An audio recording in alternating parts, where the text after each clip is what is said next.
Presiden Prabowo menyebut dirinya menjadi presiden sudah suratan takdir dalam pidatonya ke HUT ke-17 Partai Gerindra.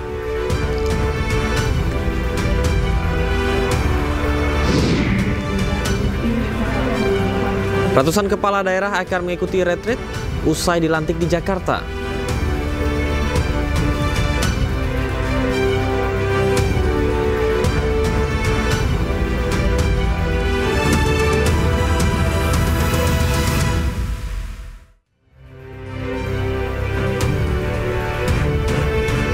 Halo, selamat sore pemirsa, demikian tadi berita pilihan Anyus Sore.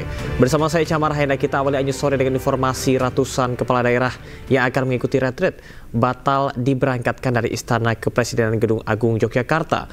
Usai dilantik di Jakarta, para kepala daerah akan langsung menuju Magelang sebagai lokasi retreat.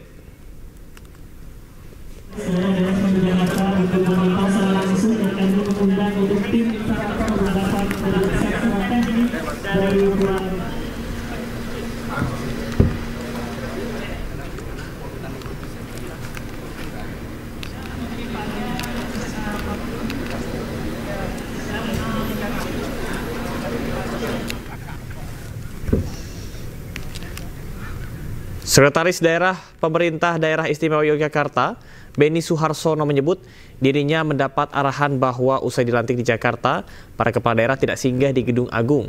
Mereka langsung menuju ke Magelang sebagai lokasi retreat. Beni juga menyatakan bahwa pihaknya juga telah mendapatkan radiogram dari Kemendagri bahwa biaya retreat akan ditanggung pemerintah pusat.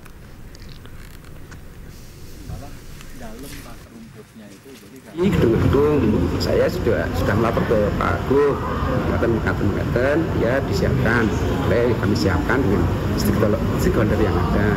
Kemarin dapat arahan akan langsung dari Jakarta ke Magelang ya, Magelang. Makanya di situ bunyi suratnya tanggal 20 sudah bisa dimulai ajudan merapat ke sana, sehingga itu pergeseran dari Jakarta langsung ke Magelang. Nah, saya nggak tahu apakah dari Jakarta mau pesawat khusus itu atau naik kereta terus lalu diantar ke sana atau memang lewat darat dimobilisasi langsung menuju ke Magelang. Kami belum tahu, tapi perintahnya dari Jakarta langsung ke Magelang. Tidak jadi lewat Jogja. Tidak jadi lewat Jogja. Pemirsa, Partai Gerindra merayakan HUT ke-17 hari ini di Sentul City International Convention Center SICC. Presiden Prabowo hadir sebagai dan juga bersama sejumlah tokoh-tokoh nasional. Partai Gerindra merayakan HUT ke-17 hari ini di Sentul City International Convention Center atau SICC. Sejumlah menteri kabinet merah putih dan ketua umum partai politik hadir di Sentul. Presiden RI sekaligus Ketua Umum Partai Gerindra Prabowo Subianto juga hadir di acara ini bersama wakilnya Gibran Rakabuming Raka. Sejumlah tokoh juga hadir seperti Presiden ke-7 Republik Indonesia Joko Widodo dan mantan Wakil Presiden Tri Sutrisno serta Yusuf Kala. Dengan koalisi Indonesia Maju termasuk kami Partai Demokrat untuk terus mengawal demokrasi dan pembangunan bangsa ke depan. Jadi saya sekali lagi mengucapkan selamat kepada Partai Gerindra, kepada para sahabat, kader-kader utama yang juga selama ini bersama-sama berjuang di lapangan. Tidak ada secara khusus ya, tentunya dengan kehadiran kami, doa dan support yang penuh karena kami ingin benar-benar menyukseskan pemerintahan Presiden Prabowo Subianto. Tentu Gerindra sebagai motor utamanya dan kami ingin menjadi mitra strategis, mitra yang setia, yang juga terus. Partai Gerindra salah satu partai yang sukses dalam usia 17 tahun langsung mengantarkan ketua umum menjadi presiden. Dan tidak hanya itu, presidennya dan ketua umum mempunyai tingkat kepercayaan publiknya 80% lebih. Dan ini adalah sebuah langkah positif dalam rangka membangun kepercayaan. Di Hambalang, semua menteri-menteri dari partai malah dipuji oleh Pak Prabowo. Iya kan, PAN sekutu sejatinya Gerindra. Yang paling setia dengan Gerindra kan PAN, kan sudah teruji kan. 3 kali, keempat kali. Akan bisa semakin maju dan sukses. Dan Partai Keadilan Sejahtera siap untuk bersinergi dan berkolaborasi membangun Indonesia ke depan yang lebih baik. Pemirsa, Presiden Prabowo dalam pidatonya di HUT ke-17 Partai Gerindra menjelaskan bahwa dirinya menjadi presiden sudah suratan takdir. Hal ini dibuktikan dengan banyaknya angka 8 yang terhubung saat Prabowo menjadi presiden ke-8 Republik Indonesia. Mungkin ditakdirkan untuk jadi presiden ke-8. Waktu usia muda, waktu saya aktif di tentara, saya diberi sandi 08. Saya nggak dikasih sandi 06 atau 07. Kalau saya dikasih 06, jangan-jangan presiden ke-6. Saya dikasih sandi 08. Saya menjadi presiden ke-8. Di tahun 2024, 2 tambah 2 tambah 4, 8. Jadi saya menjadi Presiden Republik Indonesia ke-8 di tahun 8. Dan hari ini saya sebagai Presiden Republik Indonesia berdiri di sini pada ulang tahun yang ke-17. 1 sama 7. Dan kebetulan hari ini tanggal 15 bulan 2 2025. Jadi 15, iya kan?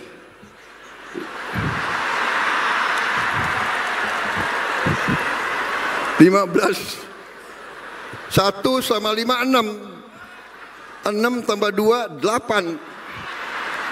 8, 22, ya, 2025, 9. 8 tambah 9, 17. Saudara-saudara, kemarin itu kita berhasil, kita menang, saya dapat mandat dari rakyat. Karena dukungan, bagaimana? Dukungan dari Presiden ke-7, dukungan dari Presiden ke-6, dukungan dari Gus Dur, dari langit.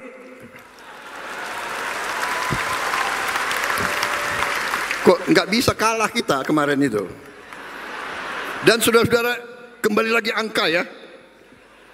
KPU mengumumkan saya menang pada hari itu, waktu pengumumannya, saya menang 58,58.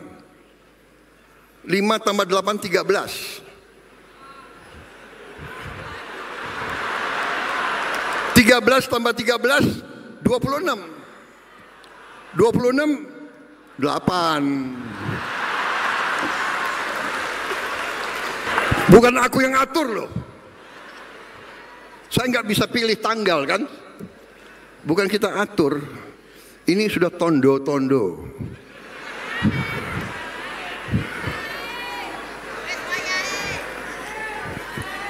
Berarti kita insya Allah akan berhasil membawa kebaikan kepada negara dan bangsa rakyat Indonesia. Kita lanjutkan informasi pada sore hari ini. Pemirsa, Presiden Prabowo Subianto juga menjelaskan pentingnya efisiensi anggaran di pemerintahannya. Efisiensi digunakan untuk salah satunya kebutuhan program makan bergizi gratis. Jadi dengan azas penghematan akhirnya dijadikan satu. Kita ternyata negara yang kaya. Negara yang kaya. Terima kasih menteri-menteri saya kerjasama. Kita telah menghemat uang cukup besar. Dan memang mau direkayasa bahwa dengan penghematan ini gaji dipotong, inilah itulah, ya biasa perlawanan, nggak apa-apa. Kita mau adakan perbaikan, ya biasanya dilawan oleh mereka-mereka yang tidak suka kebaikan.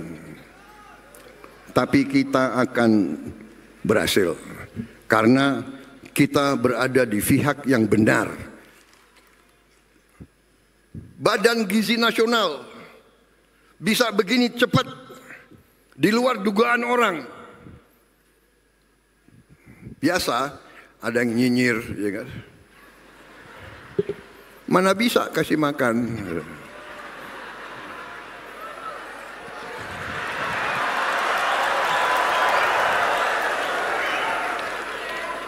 Mana bisa? Yang bentuk adalah Pak Joko Widodo.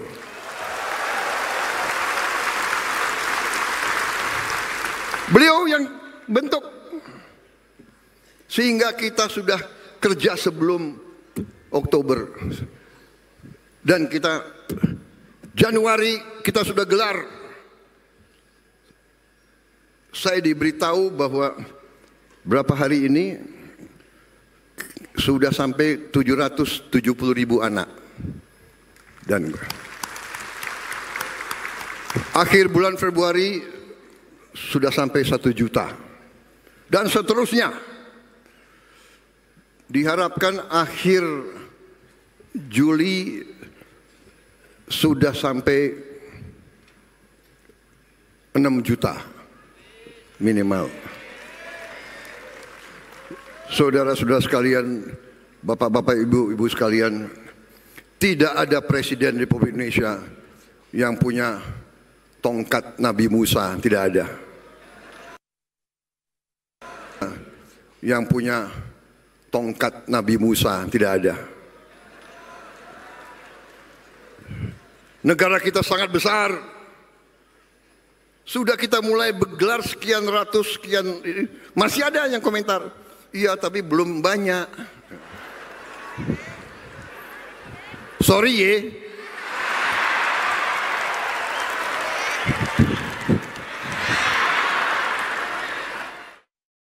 Sementara itu, Presiden Prabowo menyebut bahwa demokrasi di Indonesia jangan bermusuhan, melainkan kawan seperjuangan untuk mengabdi pada negara dan rakyat Indonesia. Selain itu, bangsa Indonesia harus waspada terhadap pihak asing yang ingin memecah belah bangsa.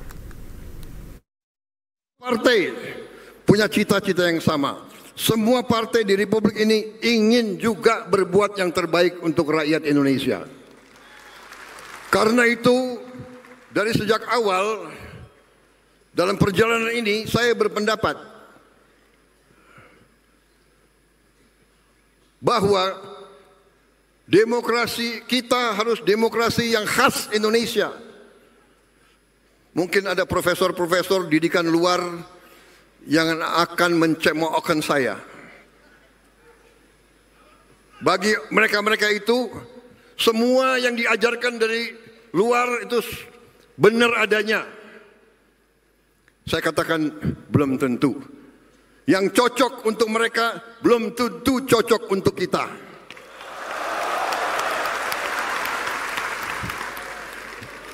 Ada negara yang menganggap demokrasi itu kita harus bermusuhan.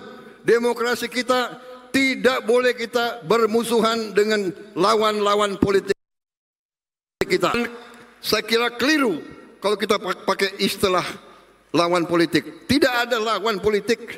Yang ada adalah kawan seperjuangan. Dan kita bersaing, tapi untuk ujungnya mengabdi, berbakti kepada negara, bangsa dan rakyat Indonesia.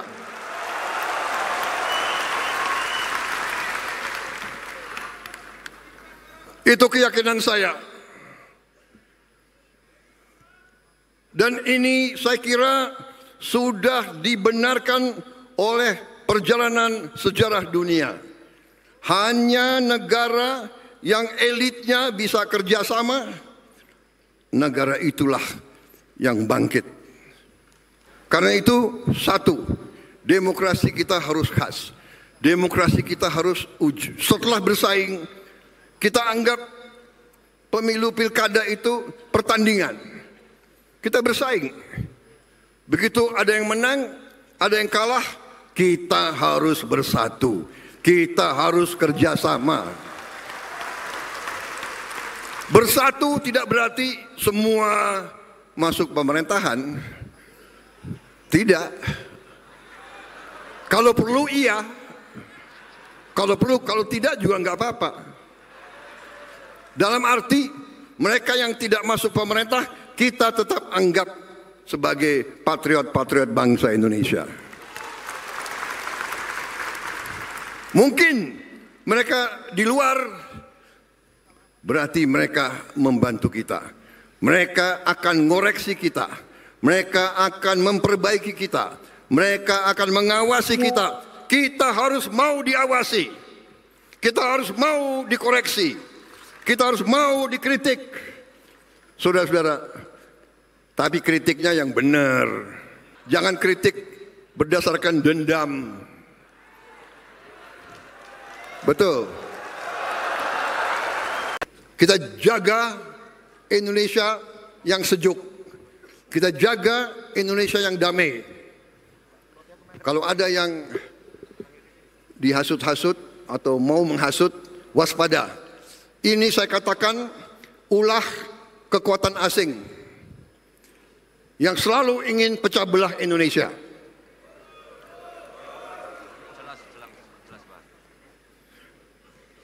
Nanti terkuak LSM yang sebenarnya pemiliknya adalah orang asing. Perlu saya sebut namanya sekarang? Perlu? Enggak enak ada wartawan situ. Kisi-kisinya? Presiden Prabowo Subianto tidak peduli dengan kritikan sejumlah pengamat yang mengatakan komposisi kabinetnya terlalu gemuk. Prabowo menilai hasil nyata bagi rakyat jauh lebih penting dibandingkan perdebatan kabinet gemuk. Leste, jumlah penduduknya nggak sampai 2 juta orang. Kalah sama Kabupaten Bogor, kabinetnya itu 28 orang. Nggak sampai, lebih kecil dari Kabupaten Bogor, kabinetnya 28 orang. Kita seluas Eropa. Eropa 27 negara. Dia punya 27 menteri keuangan, 27 menteri dalam negeri, 27 menteri luar negeri, 27 panglima. Kabinet gemuk.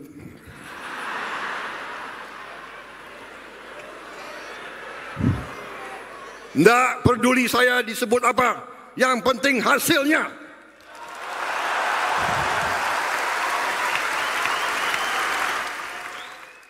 Selain membahas sejumlah hal, dalam pidatonya Presiden Prabowo juga sempat menyampaikan terima kasih kepada Presiden ke-7 Republik Indonesia Joko Widodo atas dukungannya sehingga dirinya bisa menjadi presiden.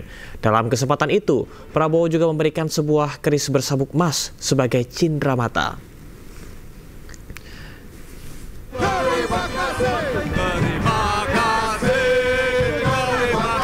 Usai memberikan pidato, Presiden ke-7 Republik Indonesia Joko Widodo yang turun dari podium mendapat peluk hangat dari Presiden Prabowo.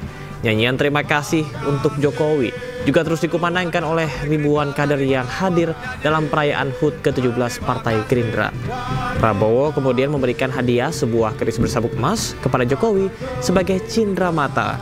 Sebelumnya, dalam pidatonya yang disampaikan oleh Prabowo, dirinya berterima kasih kepada Jokowi atas dukungannya sehingga dirinya bisa menjadi presiden. Sementara itu, Jokowi dalam pidatonya sempat menyebut bahwa Prabowo sebagai presiden terkuat.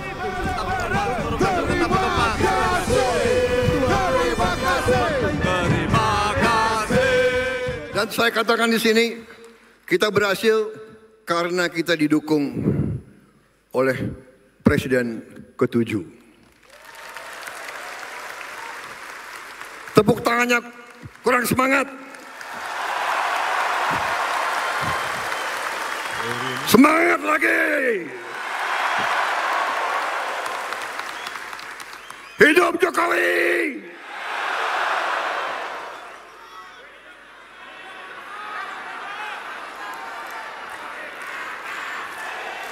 Terima kasih, terima kasih, terima kasih, terima kasih Pak Jokowi,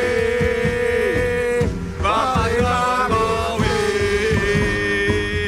Terima kasih, terima kasih, terima kasih, terima kasih Pak Jokowi. Terima kasih. Boleh menyampaikan Presiden Prabowo ini adalah presiden dengan dukungan terkuat baik dari rakyat maupun dari DPR. Coba cek seluruh presiden yang ada di dunia ini. Sekarang ini nggak ada yang sekuat Bapak Prabowo Subianto. Yang jadi sasaran adalah Jokowi. Karena saking kuatnya Bapak Presiden Prabowo Subianto, dikit-dikit yang salah Jokowi, dikit-dikit yang salah Jokowi, dikit-dikit yang salah Jokowi. Coba sekali-sekali nyalain Pak Prabowo. Nggak berani. Karena kepemimpinan dan determinasi Pak Prabowo sudah sangat teruji. Kita tahu tadi sudah disampaikan oleh Pak Prabowo. Buktinya berkali-kali kalah tetap terus maju. Dan akhirnya menang. Mohon maaf, 2 kali yang mengalahkan saya.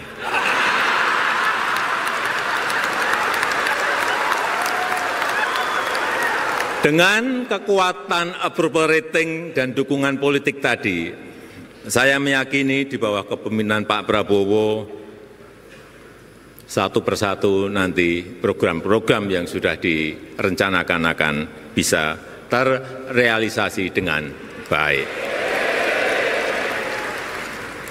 Dengan kepemimpinan Pak Prabowo, saya juga yakin Partai Gerindra akan semakin besar.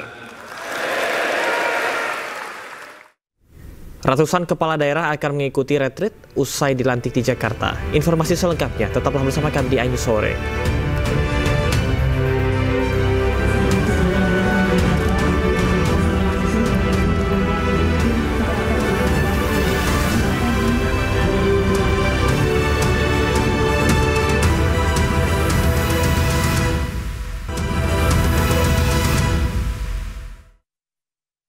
Pemirsa, terima kasih Anda masih di Ainus Sore bersama saya Camar Haenda.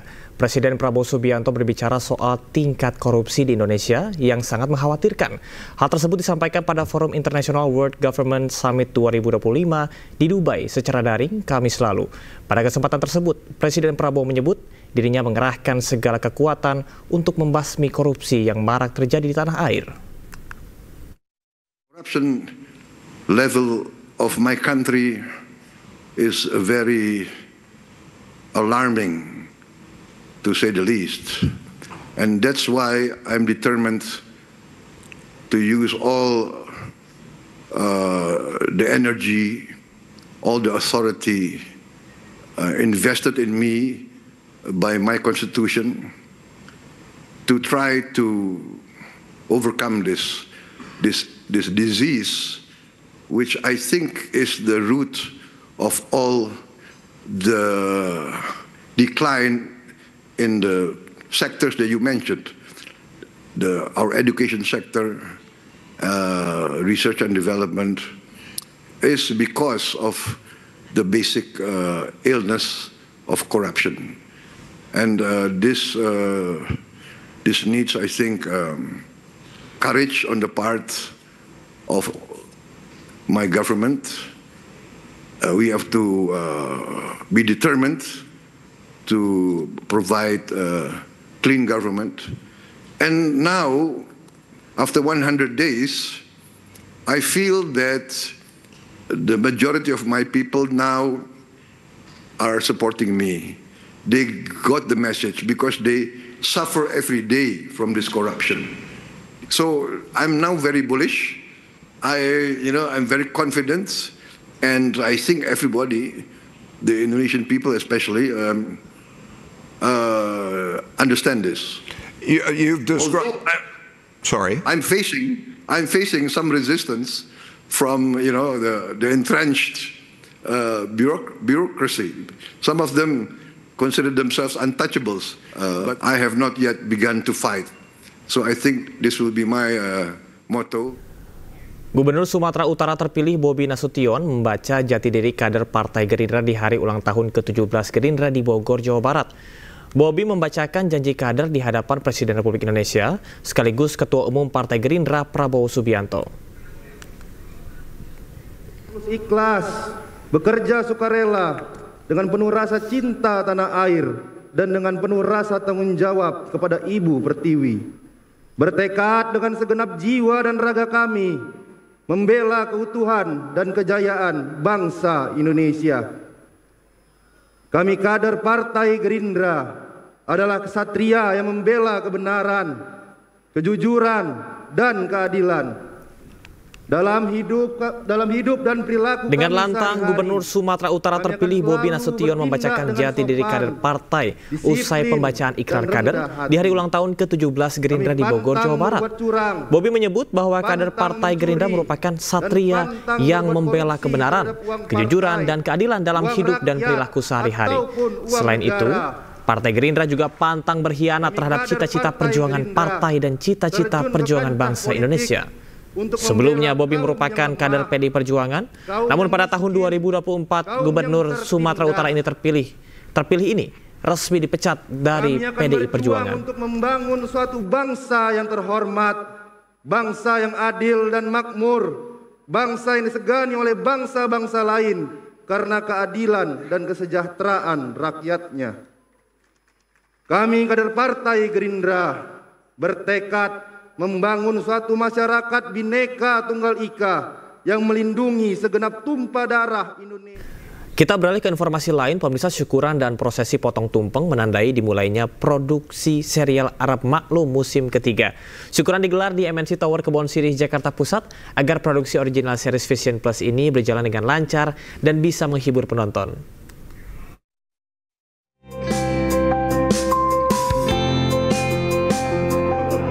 Acara syukuran dan prosesi potong tumpeng dihadiri oleh para pemain, sutradara, serta tim produksi yang bersama-sama memanjatkan doa agar proses syuting berjalan lancar. Arab Maklum merupakan serial komedi yang sukses mencuri perhatian di musim sebelumnya. Kini, di musim ketiga, serial ini siap menghibur penonton dengan cerita yang lebih segar dan penuh kejutan. Jadi kita mengumpulkan semua head of department dari kru-kru, lalu juga ada main talent, main cast-nya, dan ada produser juga. Untuk kita bisa syukuran sih, kita potong tumpeng dan kita berdoa supaya lancar. Arab Maklum 3 ini konsepnya hampir sama seperti kayak Arab Maklum 1 ya, cuman tempatnya di kantor sama di rumah. Paling ada aktivitas di luar tapi nggak terlalu banyak. Justru yang sulit itu yang di Arab Maklum 2 karena waktu itu kita syutingnya di Bali gitu. Baik dari lokasi yang jauh, terus tempat yang pindah-pindah gitu. Cuman sebetulnya yang agak ditakutkan di Arab Maklum 3 ini adalah kita syuting di musim hujan. Jadi kita berharap mudah-mudahan sih cuaca bersahabat sih. Dengan dimulainya produksi ini, diharapkan Arab Maklum 3 bisa segera tayang eksklusif di Vision Plus dan kembali mendapat tempat di hati pemirsa. Dari Jakarta, Wenda Nura, Ade Supriyatna, Suryali Santoso, iNews melaporkan. Komisi Anti Kejahatan Terorganisasi Kepresidenan Filipina atau PAOCC menyelamatkan 34 WNI yang diduga ditahan secara ilegal di Kota Pasay. Informasi selengkapnya tetaplah bersama kami di iNews Sore.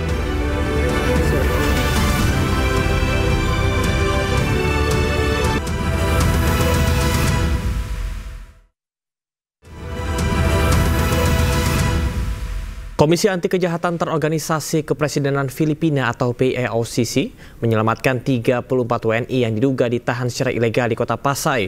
Mereka diduga dimintai untuk melayani penjudi asal Cina. 34 WNI ini diselamatkan dari asrama Pogo atau Philippines Offshore Gaming Operators yang telah dilarang karena kegiatan ilegal, termasuk perdagangan manusia dan penipuan. Para WNI ditahan secara ilegal untuk melayani penjudi asal Cina yang tidak bisa bermain judi di Cina karena ilegal. Penyelamatan ini berawal dari aduan seorang WNI yang mengaku ditahan di dalam sebuah gedung di Kota Pasay, Filipina. Dua tersangka asal Cina diamankan di fasilitas penahanan PAOCC bersama 34 WNI yang diselamatkan.